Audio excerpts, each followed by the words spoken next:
Bienvenue à l'Instant Bible, l'émission qui met la Bible à la portée de tous. Aimez-vous les films d'action? Avez-vous remarqué ce mécanisme que l'on retrouve dans beaucoup d'entre eux? C'est le moment critique, vous savez, où le méchant du film est sur le point de tuer plusieurs otages, ou bien la bombe du terroriste qui est sur le point d'exploser. Mais soudain, le héros du film apparaît et après un combat souvent long ou bien des manœuvres techniques de génie, il arrive à sauver la situation. Les psaumes présentent-ils Dieu comme un héros qui sauve ou bien est-ce qu'il arrive toujours en retard ou ne semble pas remarquer le problème comme un anti-héros parfait? Voilà le sujet que nous allons creuser avec nos deux pasteurs invités que je salue. Le pasteur Pascal Rodet, bonjour. Bonjour Stéphane. Et puis le pasteur Philippe Leduc, bonjour. Bonjour Stéphane. Alors donc, j'ai envie de vous poser une première question dans ce contexte-là que je viens d'expliquer. Une petite question simple que je pourrais dire d'une manière un peu sournoise. Pouvez-vous nous expliquer pourquoi autant de personnes en difficulté se tournent aujourd'hui vers Dieu, qui, malgré tout, demeure invisible et qui, du reste, n'a toujours pas réglé le problème ni de la souffrance ni du mal? Est-ce que vous pouvez nous expliquer ça? C'est pour nous mettre en appétit. Oui. C'est une bonne question pour commencer. Simple, il a rajouté, simple. Oui. Je sens que vous êtes inspiré, Pascal. Inspiré. Alors, c'est l'éternelle question que beaucoup de gens se posent. C'est que fait Dieu avec toute la souffrance qu'il y a? Je crois qu'il faut faire la différence pour moi entre deux choses, c'est-à-dire avoir cette souffrance qui est présente et on se voudrait bien l'avoir réglée et disparaître et vivre avec.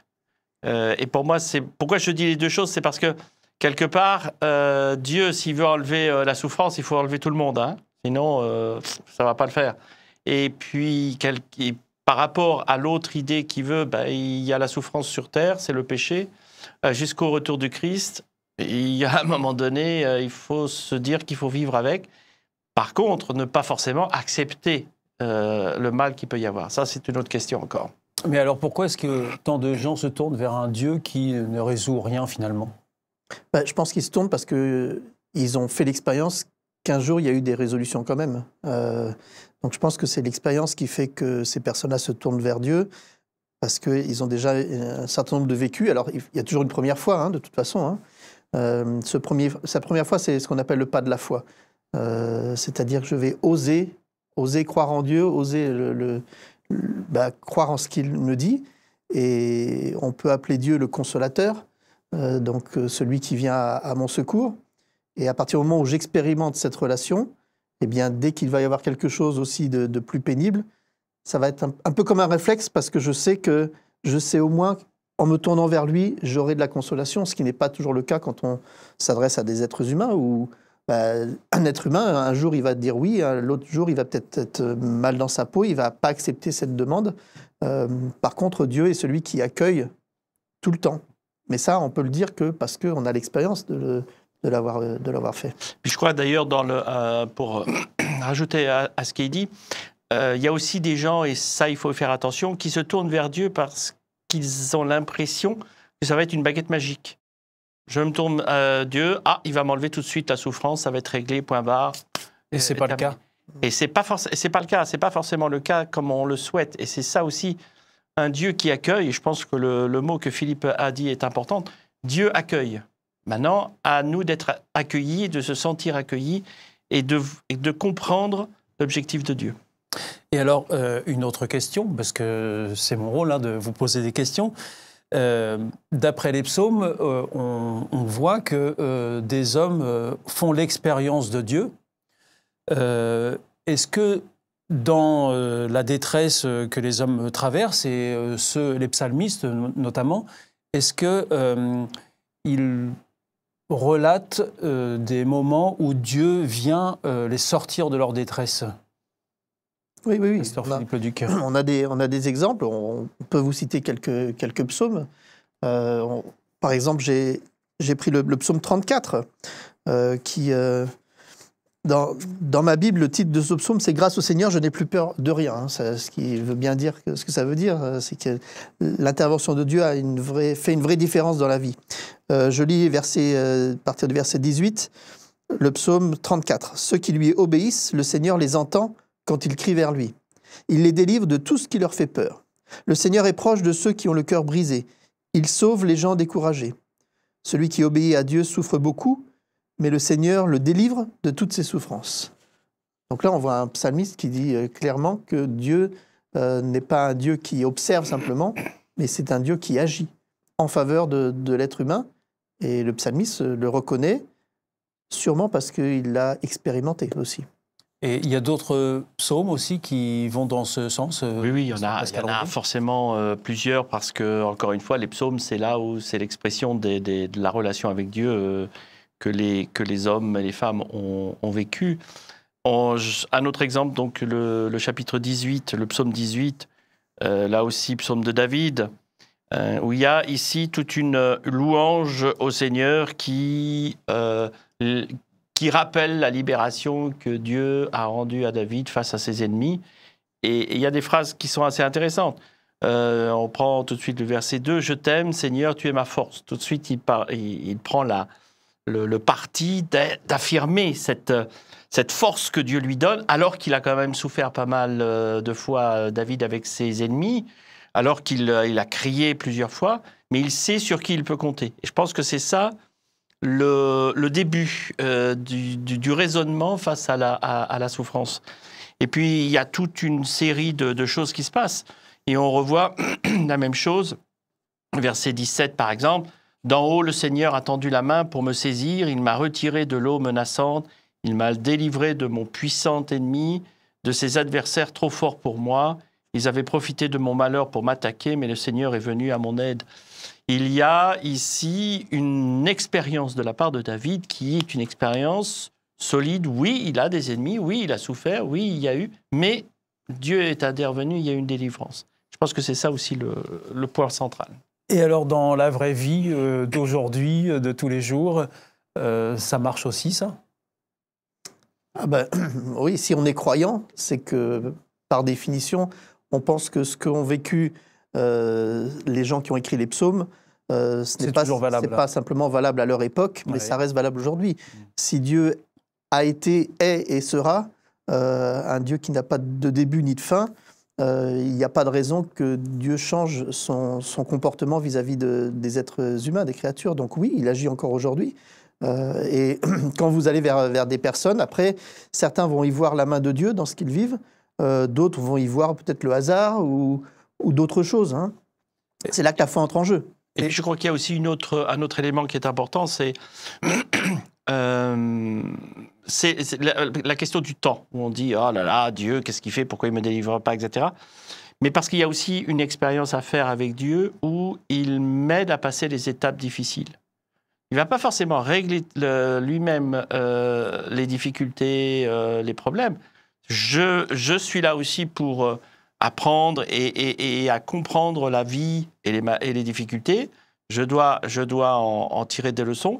Mais il est là aussi pour m'aider à passer ces étapes, justement, à franchir les difficultés. Et vous l'avez déjà vécu, ça, vous, pasteur Pascal Rodet, sentir Dieu venir vous secourir? Pour moi, à chaque fois, c'est souvent, très souvent, une expérience particulière. C'est que oui, là, je tombe sur un gros problème, il y en a marre, jusqu'à un moment donné, mais pourquoi je suis là, pourquoi il faut que je fasse telle et telle chose alors que ça ne marche pas, je n'ai que des problèmes avec, etc. Il faut que je trouve, il faut.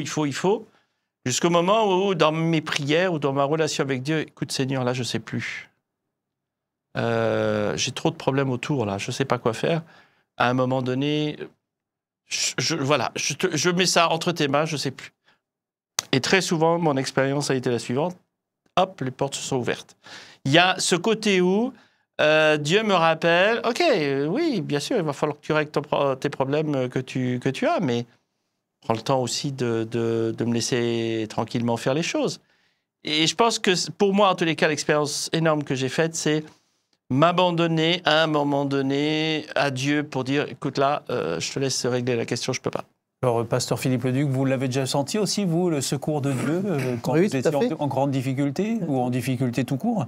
Comme j'ai dit tout à l'heure, c'est la lecture qu'on fait des événements qui nous arrivent. Il y a des moments où c'est clair que ce qui nous arrive maintenant n'est pas anodin. Ça prend du sens dans notre vie parce que c'est exactement ce que nous avions besoin à ce moment-là. Par exemple, dans des temps de découragement, voilà, il va nous arriver quelque chose qu'on va prendre comme un clin d'œil de Dieu parce que voilà, ça me serait arrivé il y a une semaine ou il y a un mois, je ne l'aurais pas pris de la même manière. Mais là, c'était le bon moment, c'était l'instant. Et derrière, on remercie Dieu parce que on identifie que ce qui m'arrive vient de lui. Et ça, c'est très, très, très fort et c'est ce qui va augmenter notre expérience avec Dieu, qui va faire qu'ensuite, les événements de la vie vont prendre un autre sens parce que je sais que je ne suis pas seul à les affronter.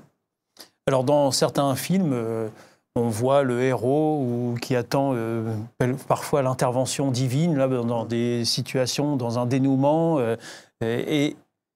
Et puis pour ceux qui croient, c'est ça, l'intervention divine. Et puis pour ceux qui ne croient pas, ils vont attribuer ça à la chance. Mais est-ce que dans la Bible, on voit si c'est toujours l'intervention de Dieu qui prévaut ou parfois Dieu peut intervenir d'une autre manière que lui directement? Pasteur Pascal Alors Rodet. oui, il y a forcément différentes façons. Et il y a une des façons que l'on oublie, c'est l'aide, nous, qu'on peut apporter à nos semblables. Parce que là, la Bible aussi en parle et le rappelle. Il y a même des textes où Dieu dit de penser à ceux qui souffrent et ceux qui sont en difficulté.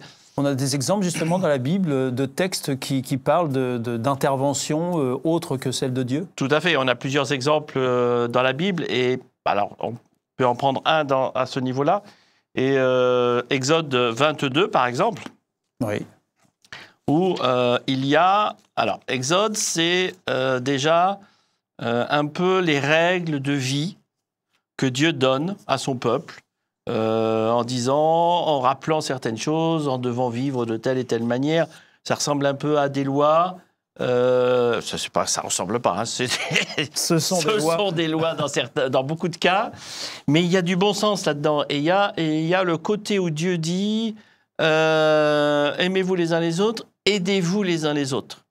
Alors, là, je prends par exemple dans le chapitre 22, verset 20, à partir du verset 21, on peut lire, à partir du verset 20 même, quelque chose de très d'actualité d'ailleurs, hein, ça va un peu peut-être nous chambouler. On vous écoute. Ne profitez pas des étrangers.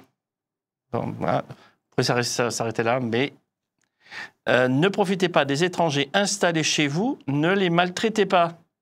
Vous-même, vous avez été des étrangers en Égypte, ne profitez pas des veuves et des orphelins.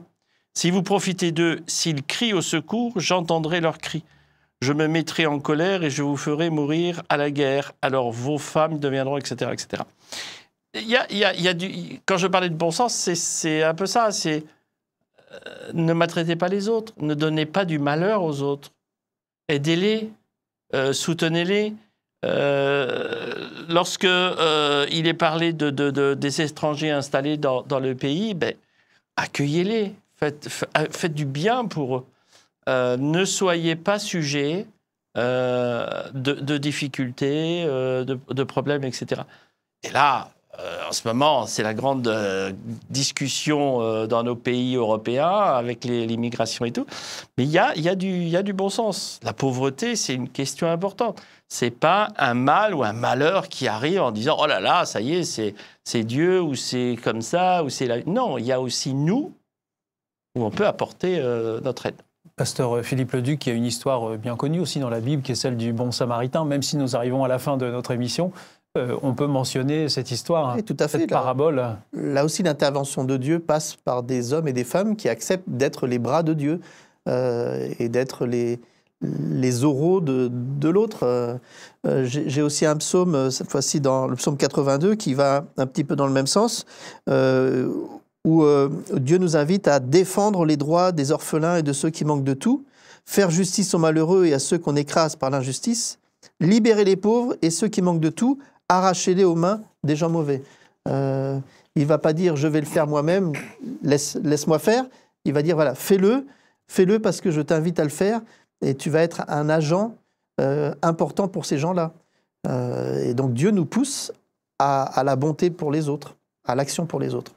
Merci à vous deux pour ces échanges. Alors, qu'est-ce qu'on peut retenir de ce qu'on vient de se dire ? Si nous pouvons attendre un secours de la part de Dieu, nous pouvons être conscients que nous aussi, nous pouvons être le héros qui va sauver notre prochain d'une situation difficile. Alors, pas besoin de terroristes ou de bombes pour agir, juste une oreille amicale, une aide morale, quelques courses à celui qui a faim. Nous sommes tous appelés à être les mains de Dieu dans un monde qui a plus que jamais besoin de paix et d'amour. Alors, si vous souhaitez en savoir plus sur ce que contient cette Bible, et notamment sur cette notion de solidarité, de prochain, eh bien, nous avons le plaisir de vous en offrir une grâce à notre partenaire Hope Bible. Il vous suffit de nous la demander aux coordonnées qui vous seront mentionnées juste après l'émission. Pasteur Philippe Leduc et Pascal Rodet, un grand merci de vos contributions à cette émission et de votre fidélité à cette émission aussi. Merci beaucoup et à bientôt. Au revoir. À bientôt.